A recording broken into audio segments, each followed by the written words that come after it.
On a par exemple le petit couteau d'office.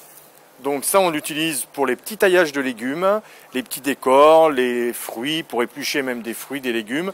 Enfin bref, c'est le petit couteau qui, comme on dit dans une cuisine pro, qui sauve la vie à tout le monde. Donc c'est un petit couteau qui a une multitude pour les petits travaux, petits légumes, petits fruits.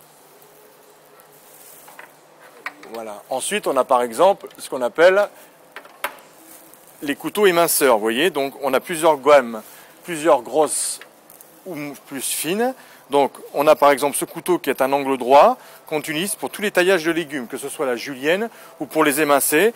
On utilise simplement la base et en coupant comme ça sur la planche, ça donne beaucoup de force. Donc on a plusieurs lames, on a les très grosses lames pour les plus gros légumes.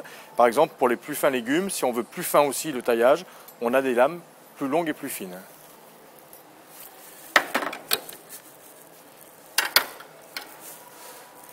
On a également ce qu'on appelle le couteau à saumon ou à gros poisson. Là, c'est le couteau qui permet de fileter et de désarrêter en une fois les gros poissons. Comme on a un gros saumon ou un gros bar, on met le poisson, on l'attaque là, et sur l'arête centrale, on le coupe comme ceci.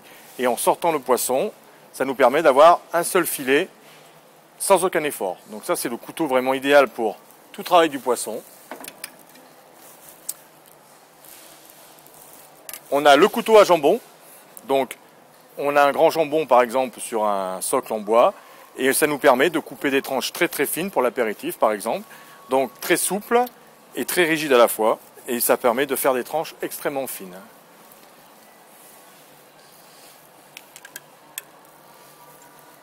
Et donc pour finir, on a ce qu'on appelle le couteau à poisson aussi, donc ça c'est pour fileter les petits poissons, on a vu pour les gros poissons, et donc c'est une lame qui est souple, vous voyez, donc qui permet de bien plaquer le poisson et la planche, et ensuite on peut d'un coup, elle prend la forme de l'arête centrale aussi, et on peut couper les filets de poisson. Donc ça c'est vraiment pour fileter tous les petits poissons ou moyens poissons. Et donc pour finir, le désosseur, donc ça c'est pour désosser par exemple un gigot, donc c'est un couteau qu'on a bien en main, qui permet de travailler surtout avec le devant et on peut désosser, gratter également toute l'os à l'intérieur d'une épaule d'agneau ou d'un gigot et ça nous permet également de désosser des poulets, des choses comme ça. Donc c'est le couteau idéal pour le désossage. Voilà, donc on a une multitude de couteaux qui servent vraiment à beaucoup de choses. Nous avons bien sûr la gamme des couteaux céramiques, très légers, très coupants, qui s'aiguisent beaucoup moins qu'un couteau normal, mais qui sont extrêmement efficaces également et faciles d'emploi. Donc on a toute une gamme de couteaux céramiques également.